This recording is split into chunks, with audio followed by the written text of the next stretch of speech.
Shriram colony के निगम पार्षद आमिर मलिक ने श्रीराम कॉलोनी वार्ड के बी ब्लॉक स्थित अपने साथियों साथ दौरा किया। इस मौके पर स्कूल के प्रधानाचार्य से बातचीत की और उन्होंने जाना कि स्कूल में क्या क्या समस्याएं हैं और किस पे हम हल कर सकते हैं। इस मौके पर स्कूल के प्रधानाचार्य ने अपनी समस्याएं बताई और कई मेंटेनेंस की बात की, यानी कि स्कूल में पंखे नहीं हैं, साफ सफाई व्यवस्था पर कर्मचारी कम है और अभिभावक का जो व्यवहार है वो ठीक नहीं है। स्कूल की बिल्डिंग जर्जर हालत में है।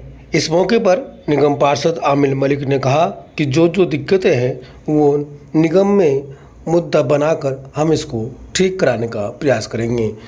जहाँ तक मेंटेनेंस की व्यवस्था है वो भी जल्दी ठीक हो जाएगी। उन्होंने कहा लेकिन पढ़ाई में कोई भी कमी बर्दाश्त नहीं की जाएगी।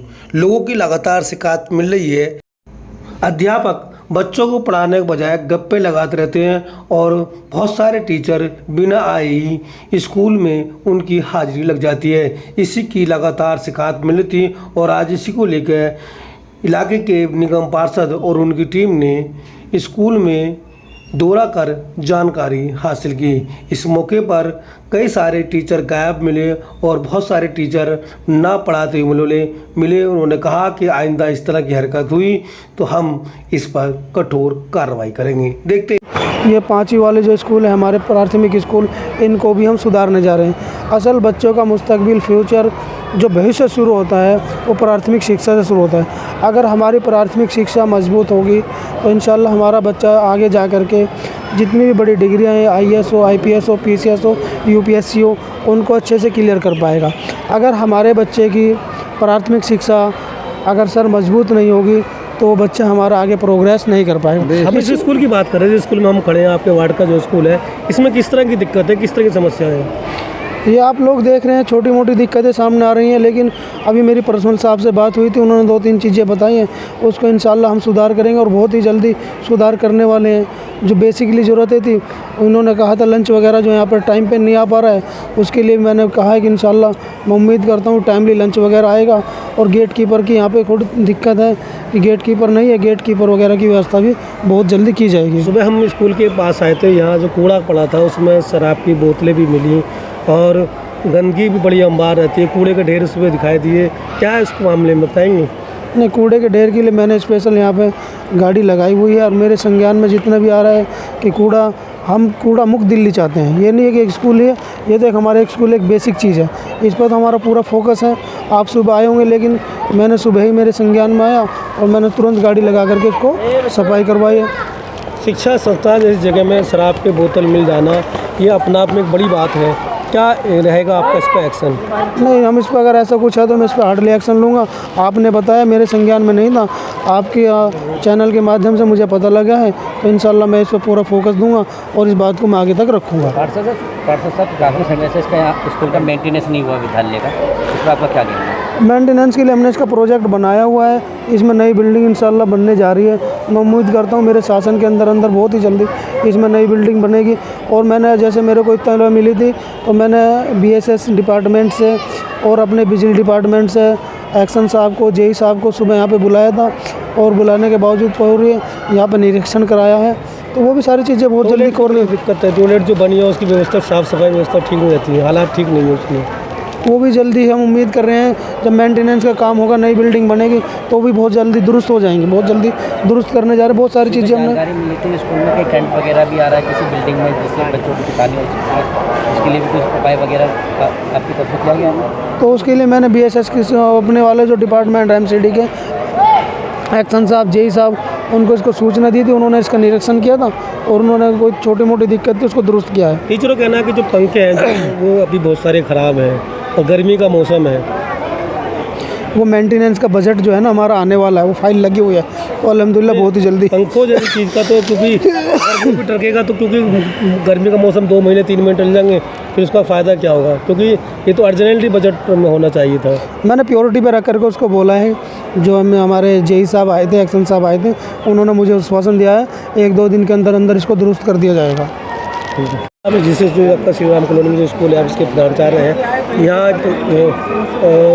पार्षद जी दौरे पर आए, किस तरह की आपने समस्याएं बताई, किस तरह की दिक्कतें यहाँ पर हैं? समस्याएं सर सबसे बड़ी भी तो है, यहाँ थोड़ा पेरेंट्स जागरूक नहीं है उस बच्चों के आधार पर। कभी भी आ जाते हैं लेने के लिए, बच्चा 2 बजे आ रहा है तो भी क्लास में लेके जाएंगे, 3 बजे आ रहा है तो भी लंच की गाड़ी आ जाती है 3:20 के आसपास और 3:40 तक रहता है लंच। उसके बाद माँ बापों की लाइन लग जाती है और वो चाहते नहीं है यहाँ के, जो हम बच्चे को कई बार बोलते हैं कि बच्चे को छोड़ के जाओ, लेकिन वो नहीं, हमारा बच्चा ट्यूशन जाएगा जी, 4 बजे का ट्यूशन है, ये है। कोई इस बात को मानने को भी तैयार नहीं होता है कि हमारा बच्चा अगर ट्यूशन पढ़ता है तो आप 6 बजे के बाद भेजिए या 12 बजे से पहले भेजिए। सबसे बड़ी समस्या हमारे लिए यहाँ यही है कि अगर हम गेट पे ताला लगा देते हैं तो गेट इतनी तेज़ बजाया जाता है, या फिर अंदर अगर खोल देते हैं तो आगे जो गाली सुनने को मिलती है वो शायद किसी और स्कूल में नहीं मिलती है। तो क्या मुझे भी दृष्टि से कि आपने जो एजुकेशन के आला अधिकारी हैं, पार्षद जी हैं, कुछ और लोग हैं जो प्रतिनिधित्व करते हैं स्कूलों का? हाँ सर, हम अपने डिपार्टमेंट में लिख के देते रहते हैं जो भी हमारे सामने समस्याएं आती हैं। अब ये है कि निगम पार्षद जी भी नज़दीकी हैं और कोशिश हमारी ये रहेगी कि छोटी से छोटी भी जो समस्याएं हैं उन तक हम पहुँचाएँ, जिससे उनके क्षेत्र का स्कूल थोड़ा अच्छा रहे, उनको भी ये लगे कि हाँ स्कूल में बच्चे पढ़ते हैं तो स्कूल को स्कूल माना जाए। जैसे कि आपकी प्रधानाचार्य हो यहाँ पे, तो बच्चे जो स्टूडेंट हैं उनके परिजनों से कोई अपील करना चाहोगे कि बच्चों के लिए किस तरीके से उन्हें भेजा जाए, किस तरीके से उनकी घर पे शिक्षा करी जाए जिससे शिक्षा बेहतर हो उनकी? सर इसमें बेहतर शिक्षा की सबसे बड़ी समस्या तो यही है कि हम पेरेंट्स मीटिंग जब करते हैं और पूछते हैं तो ज़्यादातर माँ बाप कहते हैं जी हम तो पढ़े लिखे नहीं हैं, हमें पता नहीं है जी। कोई भी चीज़ यहाँ से हम उनके लिए बोलते हैं या बच्चों को लिख के देते हैं कि हम पढ़े लिखे नहीं हैं, हमें नहीं पता है, तो उनको ये चीज़ भी बार बार समझानी पड़ती है। जिस तरह पंखे हैं और टॉयलेट है, क्या बिल्डिंग में किस तरह की दिक्कतें हैं?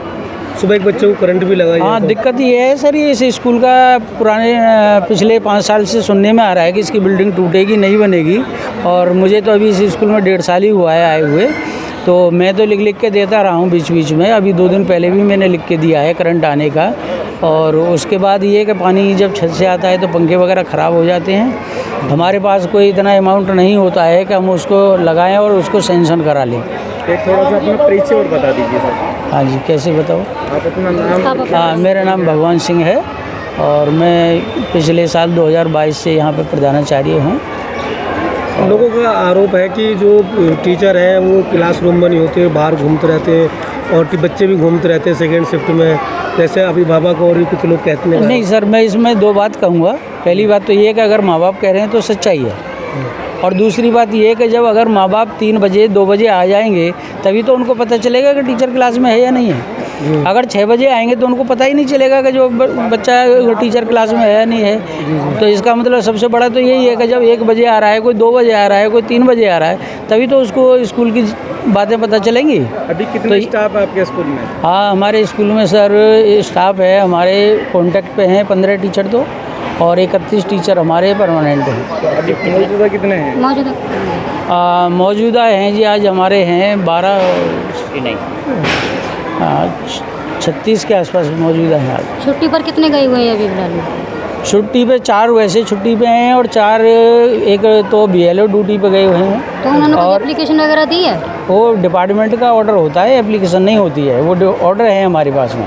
सफाई व्यवस्था को लेकर के थोड़ा सा जैसे सुनने में आया काफ़ी सफाई व्यवस्था सबसे बड़ी बात ये है सर, इतनी बड़ी बिल्डिंग है, इस बिल्डिंग के लिए हमें जो एक सफाई कर्मचारी मिला हुआ है, अगर वो छुट्टी पर चला जाता है तो हमारे पास कोई ऑप्शन नहीं होता है कि हम अलग से कहीं से कोई सफाई व्यवस्था के लिए लगा सकते। 4 कर्मचारी अलग हैं आपके? 4 कर्मचारी सुबह है और शाम के आधार पर होते हैं सर, एक टाइम में 4 नहीं होते हैं। नहीं बताया 3 सुबह की शिफ्ट में, 4 शाम की शिफ्ट में। नहीं, 4 का तो सवाल ही नहीं होता है सर। जो हमारे पास जो कर्मचारी उन्होंने सफाई के लिए दे रखे हैं, 3 कर्मचारी हैं, जिनमें से एक तो 1.5 साल से 2 साल से आ ही नहीं रहा है, उसका हमने लिख के दे दिया, ना ही हमारे यहाँ से उसका बिल बनता है, उससे हमें कोई लेना नहीं। यहाँ पे शराब का सेवन होता है, इसके बारे में आप क्या कहेंगे? देखिए जी, शराब का सेवन मेरे होते हुए मेरे समय में, स्कूल समय में नहीं होता है, बाद में चौकीदार की जिम्मेदारी होती है कि क्या है क्या नहीं है। इसके लिए मैं ये नहीं कह सकता हूँ कि होता है या नहीं होता है, मेरे लिए दोनों बात है। ठीक है सर।